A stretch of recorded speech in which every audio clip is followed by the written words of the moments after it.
Welcome to the Scaling Japan podcast. I'm your host, Tyson Bettino, and on today's episode, we have Bela Schweiger. Bela provides full-scale market entry assistance to international corporations entering the Japanese market. He has helped corporations like the Coca-Cola Company, Nokia, General Mills, and L'Oreal, and was responsible for leading the way for the revamp of Häagen-Dazs in Japan and even help AI-driven ESG solutions for the Japan market.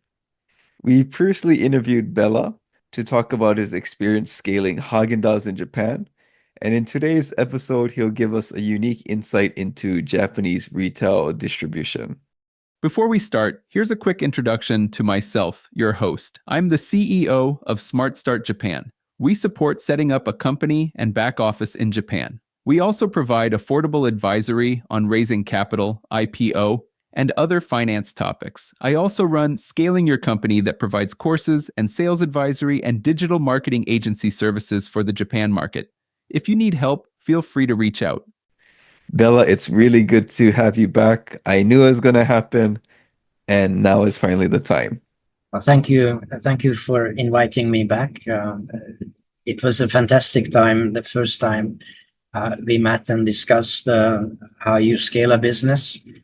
And I really looking forward to our chat today. We got a lot of positive reviews on that episode. And I thought, yeah, we haven't really talked about, Japanese retail distribution. True. We talked about sales channels, but I think now it's finally to go to retail. And I think you're the right person to do that.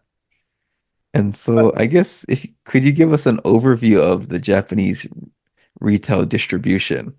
I know there's a lot of people involved. The one word that would describe the Japanese distribution system or systems, depending on which food or which product category you are in, is rather complex. That would be one word. The other word that I would use is interwoven and interconnected. Later on, I'm sure we'll come to the point of are the elements of the distribution system to look out for. I would say finding that interconnectedness, who is connected to who is playing with who. One example to me would be if you look at, for example, the beverage sector, soft drinks, for example, then you have the major players, the Coca-Colas of this world, the PepsiCo system of this world, the Suntory, the Asahi. You can go down the list. As a smaller producer, a smaller product that you want to enter and you're looking for a potential partner, the moment you say, I am going to work with Suntory, you need to understand what it means, what type of distribution channels you will have access to, and what type of channels you won't be able to access, because that's where Asahi is playing. And there is this amazing mutual respect among the players that, okay, this is kind of your territory, your way of selling your products. We are fine with that. We are not going to go there. And in return, the other player would say, okay, I am with you. There is still enough room, and for a long time to come, there will be enough room for different products, different brands, different players, whether it's the distributor, whether it's the producer, the manufacturer, still a lot of room in the Japanese market. And when you think of, for example, one of the channels that amazes a lot of people in Japan is the vending channel. You can hardly walk by a place where if there is a Coca-Cola machine, you hardly find a Pepsi machine next to it. You may find a machine from Kirin or Pokka, but side by side, you probably are not going to find them. But around the corner, there could be a Pepsi machine staring at you and blinking at you. So it's an interesting system in place. Gotcha. So, I mean, there's no rule intact, but it's that system of mutual respect. Exactly. Mutual respect, and let just the others breathe as well. And at the same time, the other element is notion of continuous learning that I admire about Japan. That if someone, again, let's stick with the vending machine example. If someone, one of the players, decides to put a vending machine in no man's land, and the other partner learns about it, The question will not be, and the critical response will not be, oh, they are out of their mind. Why are they putting it in the middle of nowhere? Instead, the question will be, why are they putting it there? What is it that Mm. they know about it that we don't? That to me is a fascinating way of how the Japanese retail system, the distribution system works. That brings me to an interesting example from my past, where I worked in the spirits industry, and we learned about how Smirnoff became amazingly successful in the United States when it was launched. Mm. It was an astoundingly talented salesman who decided that let me map out the region or the area I'm responsible for. And let's just find out which bar is the opinion leader or the trendsetter bar. He went Ah. he went there. He usually used the tricks of the beverage industry or the HoReCa business, the hotels, restaurants, and cafeterias business, where very often the selling proposition is if you buy one case, I give you 10 or 12 glasses, drinking glasses branded.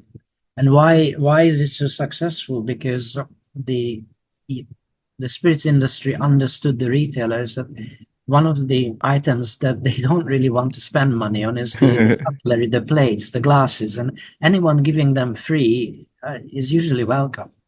And it's one case or two cases of that liqueur or whatever you are selling. It's fine, they will be able to move it. But the brilliance at that time was he was carrying his now almost extinct Polaroid camera, and he took a picture of manager or owner of the bar, of course, strategically positioned Ah. Smirnoff bottle there, and then owner to sign it in that picture. And then he started walking around to the neighboring bars and showing that look, he just ordered. And they were like, oh, so if Tyson is running this amazing bar and he orders Smirnoff, so should I. So that then became one of the standard ways of Smirnoff to become very successful.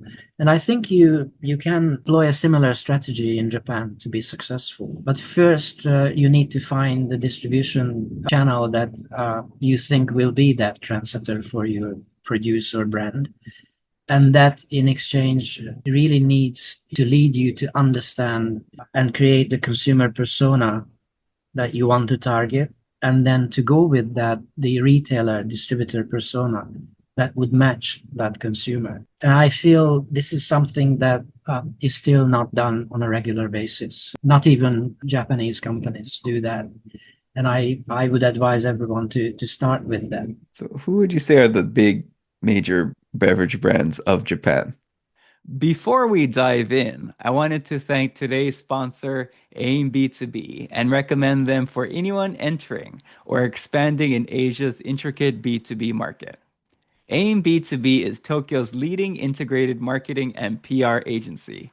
Since 2008, they've helped global brands thrive across Japan and APAC through intelligent strategies, data-driven implementation, and cultural expertise. Their proven adapt, implement, maximize framework builds trust through localized storytelling and drives measurable growth through strategic performance marketing. They're HubSpot certified, seasoned in account-based marketing, paid media, GEO, SEO, and more. Ready to expand? That's AIM B2B. Always forward. Give a shout out to Robert and the team for supporting this podcast. Now back to the show. Who would you say are the big major beverage brands of Japan? It really depends on the categories that you are looking at. Suntory did an amazing job at creating the Boss brand. For coffee. Not just coffee, that's the beauty, I think, of Japanese way of thinking, that Boss is pretty much an umbrella brand. They have tea products, they have coffee products. Yes, you're right. Boss is very often equated to coffee. But the moment you go into a store, you'll see the amazingly wide range of Suntory products under the umbrella of Boss. And even within that Suntory umbrella, or under the Suntory umbrella of the Boss brand, you will have the sub brands, the Boss Craft approach. You also have the co-branded products that the boss creates with the key channels.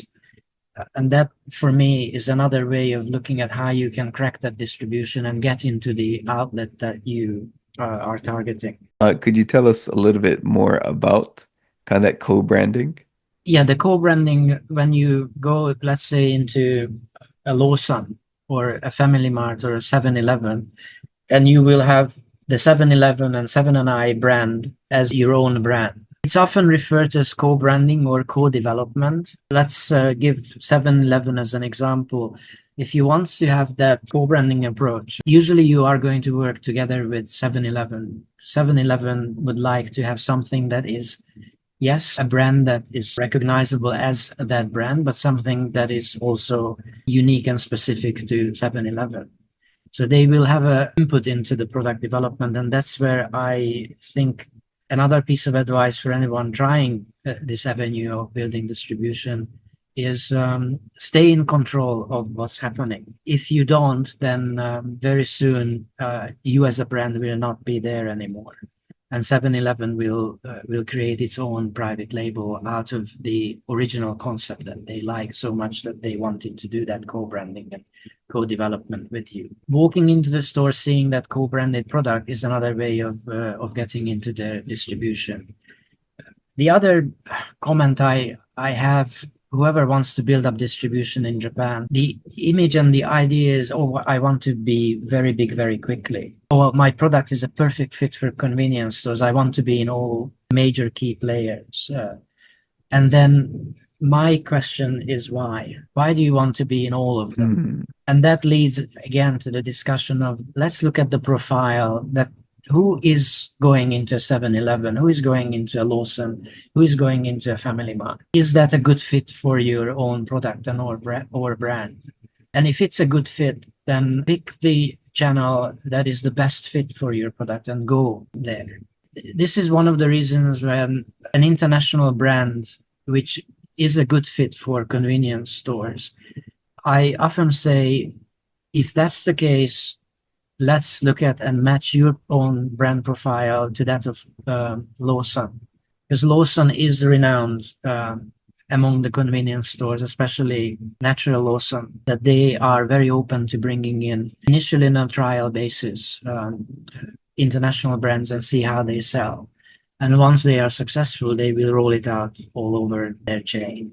And once you have that, Tyson, the other thing is you really need to be on top of your planning, especially once you start, once that initial signs of success are showing up. One cardinal sin is, and actually it can be an incredibly costly sin, is when one of the retail channels is successful and they say, okay, next order, and it should be cleared, ready for distribution in about 2 weeks. And then all of a sudden there's a panic on your side.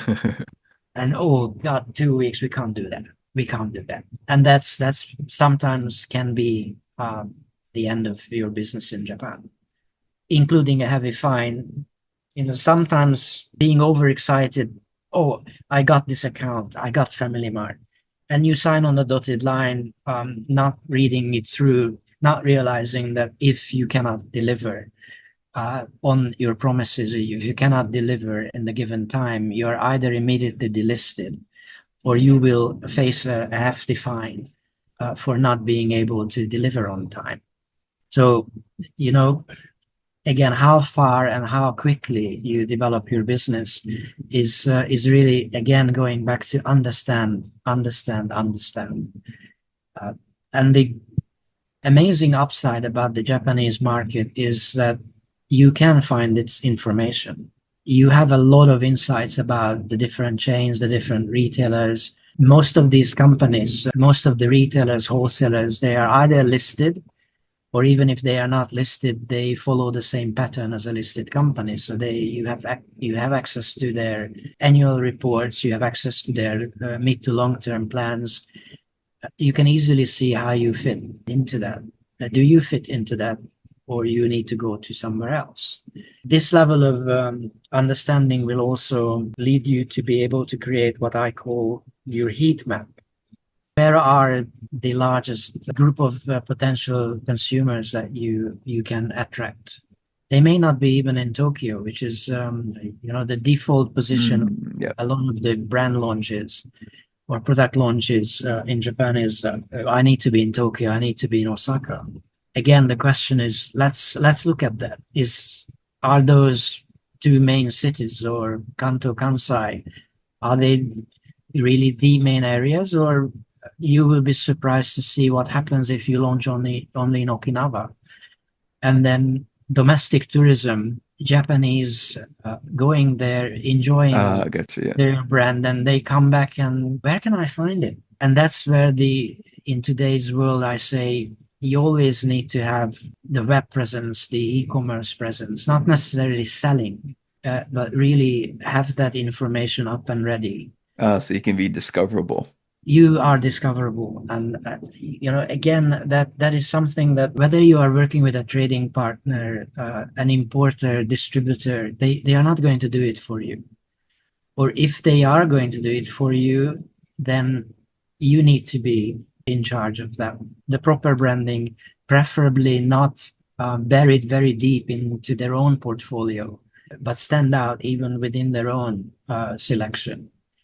So, And you've definitely have a link to your own site where you provide more information, which Japanese consumers as well as distributors want. excellent. You just answered my question there. I had Okay. another question. You mentioned, let's say the convenience stores is one Yes. channel. Yes. Another one is the big beverage brands. Yes. But could you tell us maybe a little about trading houses and maybe how they might help a brand? They may help your brand, but as you said, the definition a trading house is more similar to a matchmaker. They will facilitate the arrival of your brand into Japan. They will create the connections for you. They will open doors. But you have to do a lot of the work yourself. Yeah, the footwork is Gotcha. up to you to do. So they are incredibly instrumental, key point in your arrival into Japan, and they can be very, very helpful. But again, it depends on your brand. And the additional point, when you look at whoever you look at as your potential partner, look at who they are already dealing with and promoting, selling, you name it. Are you going to be a competitor within the already existing portfolio that they carry? Or are you going to bring in something complementary to what they are offering? Interesting. And once it's complementary, you will see more effort on their part to make it successful. If it's a competing one, then you are going to compete within the organization for their own resources, which are sometimes limited. And that leads me to another question: is it a country manager? Do you need local presence, or you leave everything to a trading partner, importer, distributor? My answer to that is you need to have a certain level of local representation, especially if you are a brand working with a time difference. Also, the Japanese distribution system, retailers, wholesalers, again, you name it, direct sale example would be Costco Japan. They feel comfortable if they have a local contact that they can immediately get in touch with. And another reason for that, Tyson, which is really critical in Japan, is how you deal with consumer complaints.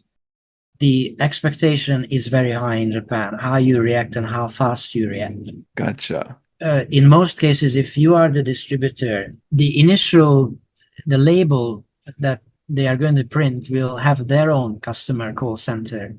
I see. But if you don't work with them, usually say, okay, we are going to get back to you in Japan. The usual expectation is either 24 hours, 48 hours, maximum 72 hours.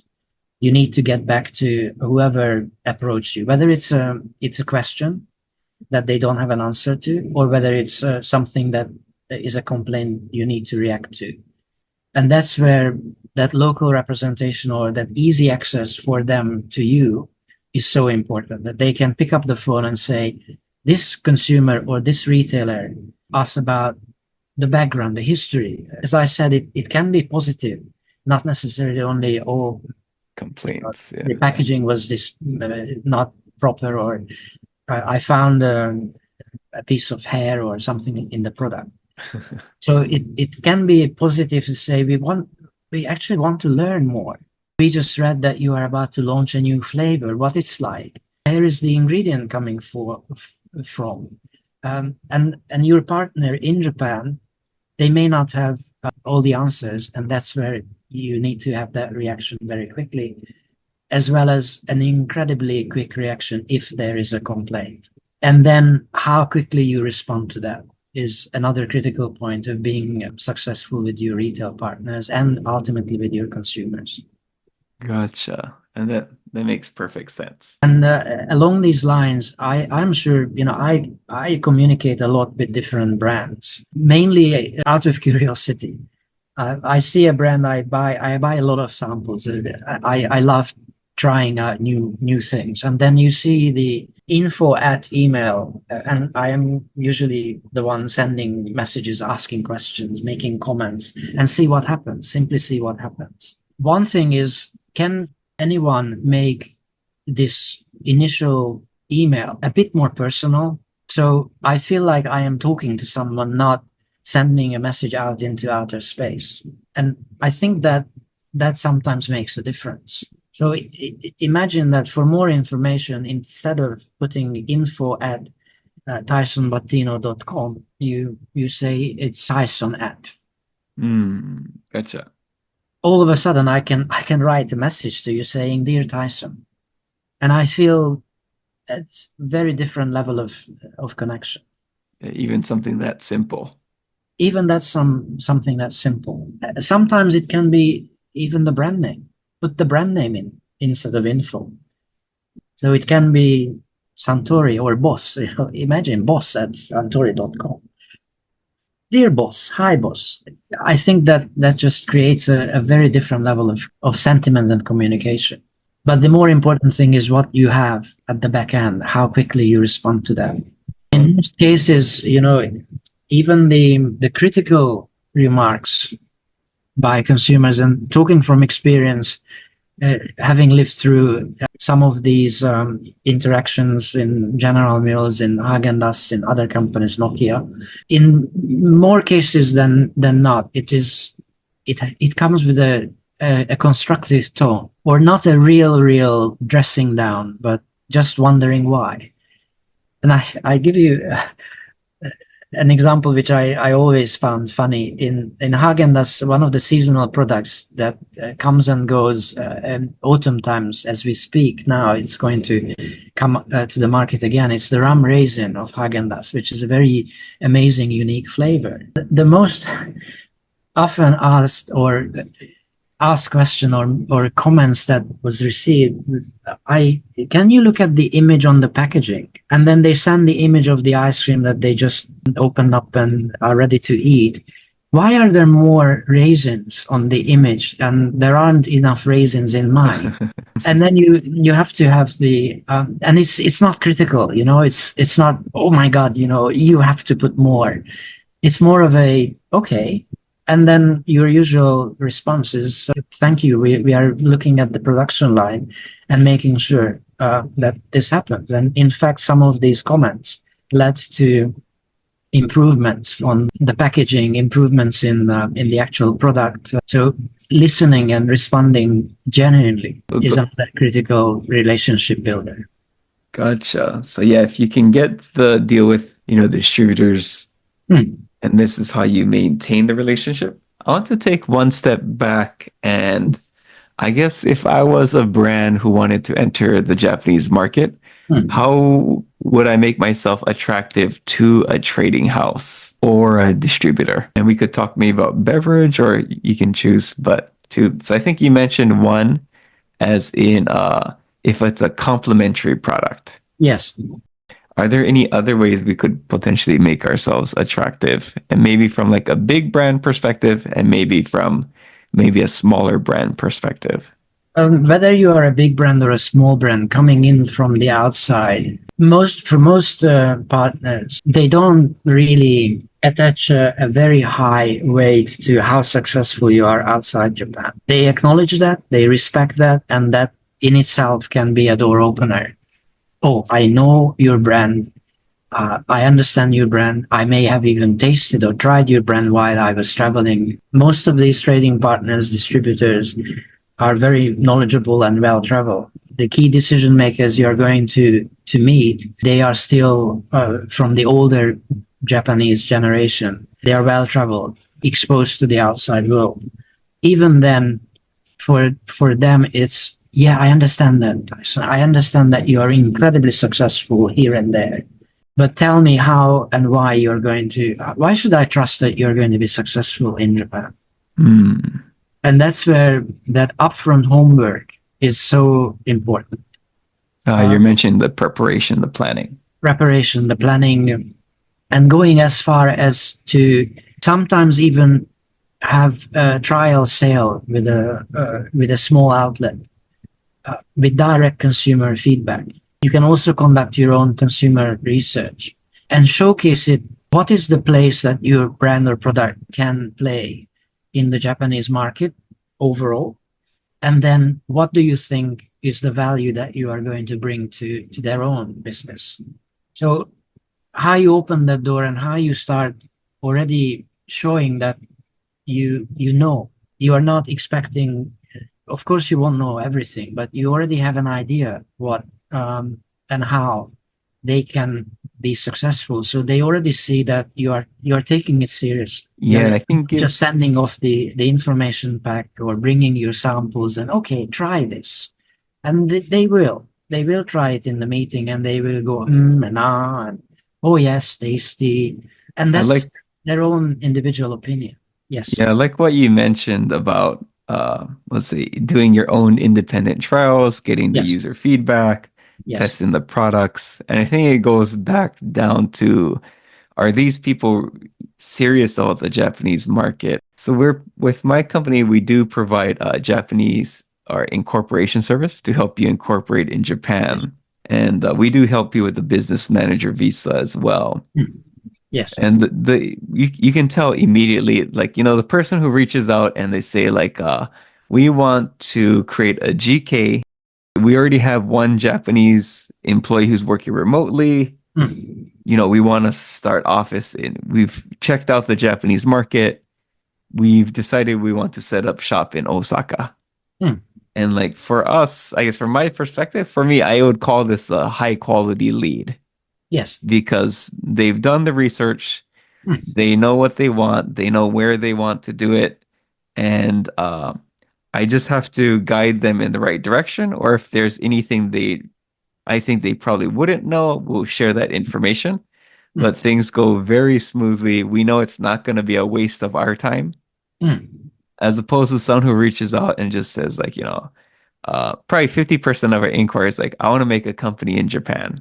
And it's like, I don't really want to bother going on this journey with this person, having to educate them. And so what we do sometimes is saying like, it's like, maybe you should check out some other companies first. Yeah, I couldn't agree more. That's a spot on point. Your potential partners want to know that you have a little bit going back to, okay, how you set up that entry point. And that entry point involves, is it a GK or a KK? The moment you already have that, that's already a big plus in their eyes. The term that I guess I would use personally is like, amateurs versus professionals. That's a good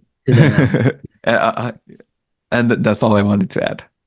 Building on that, the first meetings, the sell-in initial contact, usually you have an Asia Pacific manager coming in or even a global manager coming in. What for me is very important that even as early as that stage, there is already someone who is appointed outside Japan as the day-to-day contact. So again, your potential partner here understands that it's not just this quarterly visit from someone based out of Singapore, Hong Kong, you name it, or US, Europe, but I have access to a person who is preferably in my time zone, and the ability to answer and respond to questions, requests, demands, in addition to the person already on the ground. And I really like your point when you said, okay, we have this maybe virtual office and a nice virtual office address. We have the entity set up, and we have a remote person. You may not even need to mention a remote person, but we have a local person who is your key contact. That is again a true sign that you are here for the longer term, not just a hit and run accident. And I think a lot of the foreigners or those who might be listening to this podcast episode, as someone who is receiving, almost daily inquiries from foreign entrepreneurs, Yes, it's let's say we can really tell the difference immediately and just who's wasting our time. And I think the key point for you to know is there's a lot of people who are actually kind of wasting our time, where they haven't done the preparation. They're not serious enough. And so just making yourself stand out does make a difference, because I would say probably maybe 10% is probably okay, these people, they seem like these people are professionals. And I'll say that's probably 10%. It's really low. Absolutely. And continuing on the line that you opened up, which is the analogy, I really love the not so well seasoned professional versus the professional. The other thing which is often overlooked, especially in the context of you are either a complementary product or a product that is competing within their portfolio, offer as early as they are open to it the training for the people who will deal with your brand or product on a day-to-day basis.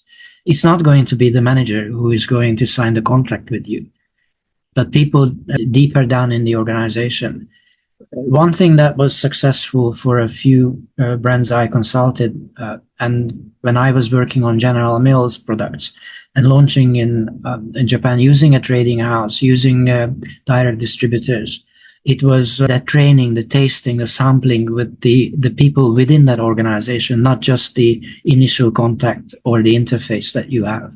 With that ability, when that salesperson representing an Itochu corporation, representing Nishimoto Trading, when they go to their respective partners, they have the pride in your brand because they know they can represent your product because they tasted it, they tried it. And if there is a question coming up, oh, by the way, we have never tasted this taco shell. Here you go, have enough samples. Don't shy away from investing into that. It's sometimes more important in the initial phase than doing the sampling direct to consumers, which is equally important. But where you start, for me, is really mission critical. Would you be comfortable representing something that you do not know?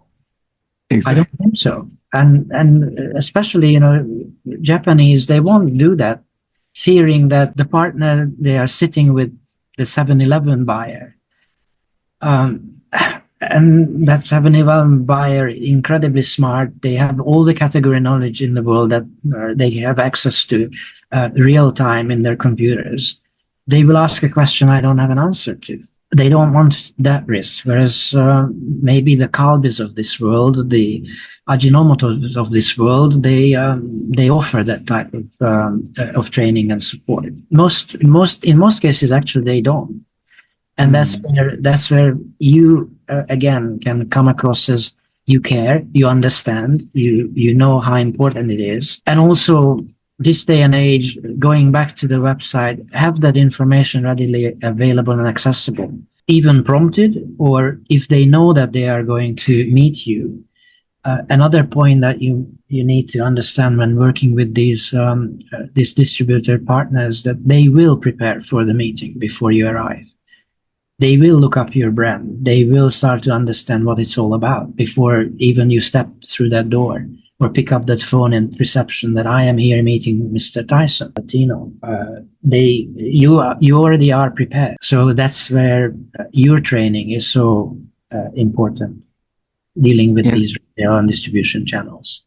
And my experience has been whenever I do work with or meet a Japanese corporation, they are very well prepared. Yes. For small businesses, it's often a hit or miss. I'll say probably most likely they didn't or they don't know how to do proper research. But for the corporations, they do. They've been trained. Yes. And for the smaller partners, as you mentioned, that's where the local experts like yourself come into play, because we are here, we know, and we can help these smaller brands, smaller companies to do that groundwork for them, help them understand who they are dealing with, and help them prepare what is needed. As simple as that, your website, if you want to come into Japan, it needs to be available in Japanese as well. It's a simple courtesy in many cases. Yeah, it's and moving to another way of entering the market, and it has direct impact and indirect impact on the different channels that we touched upon, is looking at the option of franchising and licensing. That to me is sometimes overlooked as a potential. Whereas some of the partners would be open to say, okay, we are interested in your product. Can we have a know-how transfer, a licensing setup? Or if your model leads and leaves it and lends it to itself to a franchising model, then consider that as well. For foreign brands, looking at local production options, whether it's as early as the initial stage or as a mid-term plan, I always encourage to put that option on the table. Again, for two reasons. One, that you already touched upon and mentioned how important it is to show that you are here long-term and not just short-term. Trying to look at potential licensing and local production partners, that shows that you are thinking of mid-term, not just short-term. The second one, your partners, they already are working with some of these manufacturers, local partners. They will say, oh, you are looking for this? We know exactly the partner that would be ideal for you. They have worked with that partner for probably decades or even longer.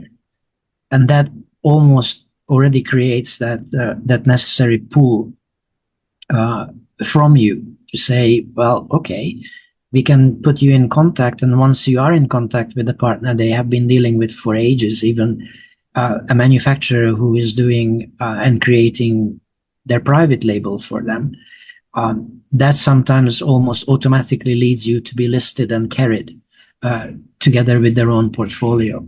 Just food for thought on how you get into the retail business and retail distribution.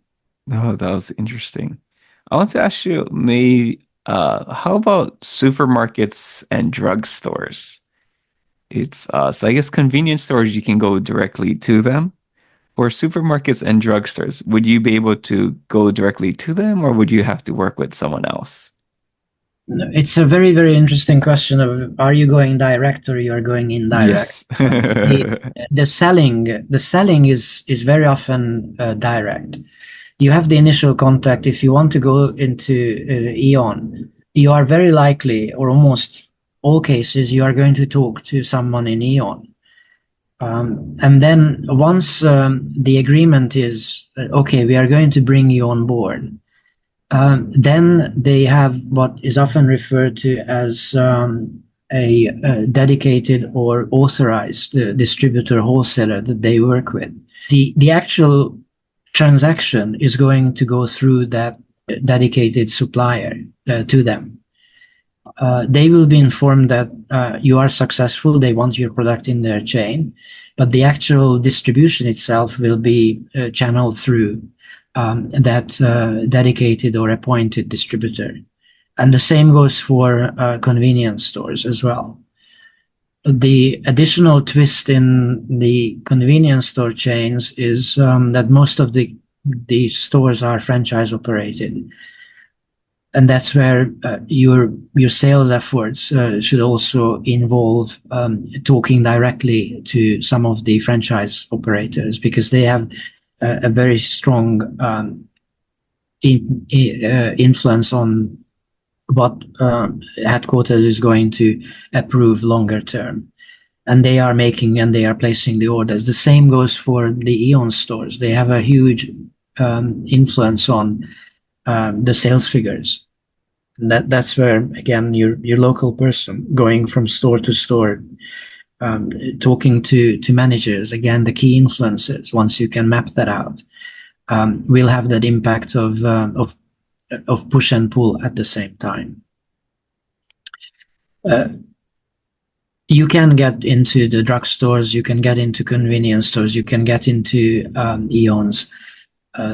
Which one do you want to get into? And then go through the steps in some way or another that we touched upon earlier. Understand the consumer persona of both, and decide which one is going to be at the initial phase a better solution, how you reach your consumers and how you make yourself available and accessible, especially if you start spending on marketing and brand building, promotional activities, using your social media. Who are you going to pick as your partner, as the store locations or accessibility? You have to have that information if you want to be successful. You talked about drugstores in Tokyo. You have almost now next door to each other. Sorry, not door to door, next door to each other, Velsia and Tomots. Same consumer persona, different consumer persona. I would say different. And also Velsia is part of the Eon group. Oh, I didn't know that. You are successful with, let's say, you're bringing a new snack, and your initial entry point is Velsia, and your snack is doing very, very well. That information will be flagged in the Eon world. And when you walk around, I was very interested to find out, and very intrigued to find out, that very often next to a Velsia or close to a Velsia, there is a My Basket, which is the smaller version of an Eon supermarket. And you see a new product in one or the other. If it fits into the Velsia brand portfolio or product portfolio, a successful product from My Basket is very likely to pop up in Velsia, based on my observations, and vice versa. And What brings you, again, understanding if you're targeting the older generation, which is often overlooked in Japan, but they have the money and they have the purchasing power and they have the childhood curiosity in them to try new things. There's this misconceived idea, I believe, about older people that they won't try anything else. I feel and see the very opposite. And what is a brilliant move by both, if you will, but Velsia was a little bit leading, is that you have a pharmacy inside. So what is happening is someone going in to fill their prescription, and while they are waiting, they can spot your brand, they can spot your product, and they will buy it, they will try it. So it's amazing dynamism playing out there. For the initial outreach, do you recommend maybe meeting them at like a trade show or reaching out to them by email? Like, how do you, I guess, start the conversation? Reaching out directly is always my preferred and recommended option. Trade shows are excellent, and in Japan there are trade shows on a regular basis, not only in Tokyo but all across Japan. Spend the time and go to some of these shows in the countryside. In fact, if you go and do some in the countryside, initial reaction may be, oh, the audience is much smaller. and the number of companies presenting themselves is smaller. And there you go. You are going to stand out because the crowd is smaller. So a lot of things to think about, but direct contact and contact through introductions. In Japan, those introductions can go a very, very long way very quickly. And I guess how do you maybe impress the people so they'll be willing to make the introductions? Is it kind of like what we just covered already? I think it's pretty much what we covered already. You need to find a way to turn that person into your brand ambassador. Great way And of phrasing it. that is not necessarily only to tell everything and all the time talk about your brand and how wonderful it is, but bring those consumer insights, bring those nuggets of small pieces of information that can be a conversation starter. To every meeting that I go to, I try to find something that they will remember of the meeting in addition to what I am presenting or what I'm trying to sell to them. Something that is relevant to their business, something that you heard that can benefit and bring value to them. A little bit of an advisor without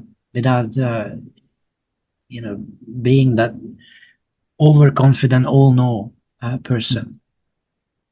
And the other thing that I observe as a step is that I think we tend to talk a lot about ourselves. I mean, ourselves meaning our brand itself. And we don't often ask enough questions of them. Yes. Where do they come from? What is their history? And with due respect, sometimes you can put them on the spot in a positive way, that they themselves realize that they actually don't know enough, or they forgot about their own history. And as you know, some of these retailers, they have centuries long background and history behind them, as do the major brands that we talked about. Because one person, think of the Ajinomotos of this world. Their original product was discovered in 1906 and commercialized in 1908. That's just one example. And you can go down the list of the trading houses and their own history.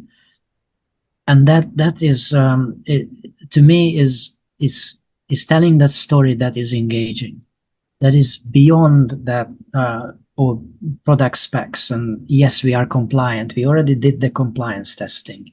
No worries there. And that's another point to build on your being a professional. Yes, we already ticked off the boxes that you are going to ask about. Yes, we will have, or we already have the design for the Japanese label, and this is how it looks like. Anticipate what those questions are going to be, and show, as you pointed out, which I 100% plus agree to, is the preparedness and the make them comfortable enough that you are going to be here longer term, not just a one-off. So one person, so this is one example I can give, is so this person's meeting with one of the big brands, one of the big food brands, and what they did is they did research the brand history. They actually researched what the founder said and actually tried to connect what the founder said to like how their product is actually in alignment with their mission. Right. A brilliant approach, highly recommended approach. And also they talked about their history, even using their product. And the Japanese, I would say the Japanese delegation was very impressed with this. Like they're very happy. And like especially when they mentioned about the founder. And this is a company that does have, I think it was made in the 1800s. Right. And so they had a lot of pride about that as well. Yes, they do. Absolutely. And they want to make sure they are true to that vision that the original founder created. Yes. very much so. Spot on, as always. I hope people take away is that we are inundated. There's too many people contacting us with that just, I guess from my point of view, either they're amateurs or they're just not serious. Yes, well put. And you just have, and because that's the environment, I think it's actually easy to stand out because there's just so much, let's say amateur approach. So that's Yes, probably the main thing I'd like them to take away. Do you have any absolutely. maybe final thoughts?